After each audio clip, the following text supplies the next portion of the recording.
Amnuuf kan nu godhe Waaqayyo haadha isaa waliin galatoomuu jedha. Guyyaa har'aa kana akka walitti qabamnuuf bidiruu ta'ee kan jidduu keenyatti argame abbaa warraa koo Hacaaluu Hundeessaa goota jaalalaa fi amanamaadhaan baga nagaan dhuftaniin jedha. Ibsi keenya har'aa faawundeeshiniin Hacaaluu Hundeessaa qopheesse irratti waa'ee awwaardii Hacaaluu Hundeessaa ibsa isinii kennuufi gara awwaardiitti darbuu keenyaan dura faawundeeshiniin Hacaaluu Hundeessaa yoom hundaa'e kan jedhuuf waggaa har'aa waxabajjii 10 bara 2013 guyyaa wareegama waggaa tokkoffaa isaa irratti kan hundeeffamedha. Eenyuun hundeeffame kan jedhuuf maatiidhaan hundeeffame. Kaayyoon isaa hambaa Haceenuu gatee deemee bara baraan jiraachisuudha. Ergamni faawundeeshinii Hacaaluu Hundeessaa aartii jajjabeessuu fi hawaasa diinagdee fayyaa fi hawaasa adda addaa rakkoo adda addaaf saaxilaman gargaaruudha. Mul'anni isaa immoo hawaasa haqa qabuu fi walqixxummaa dhaabbachuu danda'u arguudha. Hojiin gurguddoon faawundeeshiniin Hacee keessa irratti xiyyeeffatu keessaa aartii jajjabeessuudha. Aartii jajjabeessuun naa jennu wal dorgommii yookaan badhaasa Hacaaluu Hundeessaa qopheessee aartii adda addaa irratti wal dorgomsiisee dorgommii iftoomina qabuu fi sadarkaa eeggate badhaasa miira wal dorgommii cimaa uumuun sadarkaa aartii guddisuudha. Inni lammataan sagantaa wal dorgommii aartii maqaa Hacaaluu Hundeessaatiin yookaan immoo Idol Show Hacaaluu Hundeessaa jedhamu artistoota calqabuun artistoota jalaa dhufeeyyii miira wal dorgommii uumuu fi guddisuudha.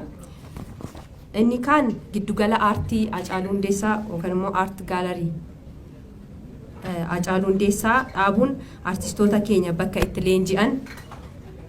leenji'uu danda'an qopheessuudha. Hojii tola ooltummaa keessatti namoota gargaaruu eeguu jennu inni eeguu lubbuun jiru wantoota adda addaa gochaa ture. Xiqqaa hanga guddaatti nutis hin gargaarra. Dhaabbanni isaa kunis kanaaf dhaabbate jechuudha. Kan biraa sagantaalee misooma hawaasaa fidan kanneen akka mana barumsaa, dhiyeessii bishaan qulqulluu fi kan kana fakkaatan irratti ni hojjeta. Gara badhaasa Hacaaluu Hundeessaatti yogguu ni dabarru faawundeeshiniin Hacaaluu Hundeessaa edda hundaa'ee waggaa tokko ta'eera. Waggaa tokko kana keessatti hojiiwwan inni hojjetu keessaa tokko fudhanneet badhaasa Hacaaluu Hundeessaa har'a ifa isinii goonerra jechuudha. Badhaasni Hacaaluu Hundeessaa guyyaa Hacaaluun Hundeessaa wareegame waxabajjii 29 raawwata. Badhaasni kun gosoota aartii hedduu of keessaa qaba.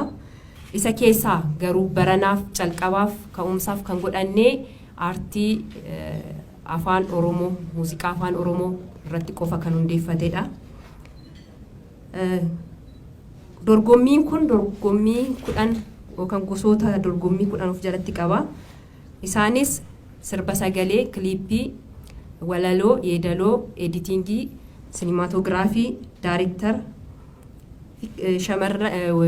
warra artistoota jalaa dhufan warra haaraa shamarranii fi dhiira kan of keessatti qaba.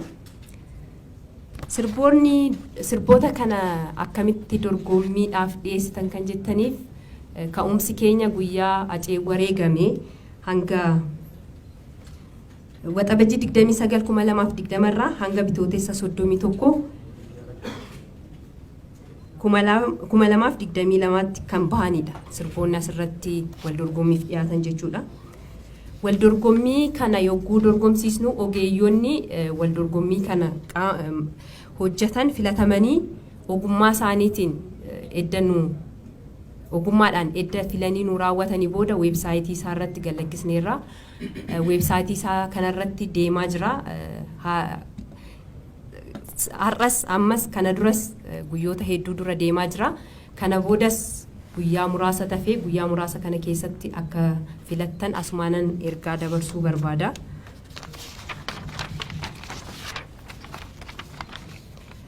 guyyaan weebsaayitiin dhaabbatu yookaan xumuramu guyyaa xiqqoo waan ta'eef gaafa 18/20/22 xumurama. Itti aansuudhaan ergaa gabaabaa SMS'dhaan calqabna.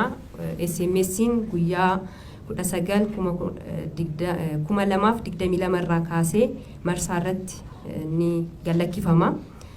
Ammas irra deebi'ee uummanni keenya sagantaa kana hordoftanii akka filattan akka artistoota keenya nuuf filtan akka nus nu jajjabeessitan ergaa godhaa madha.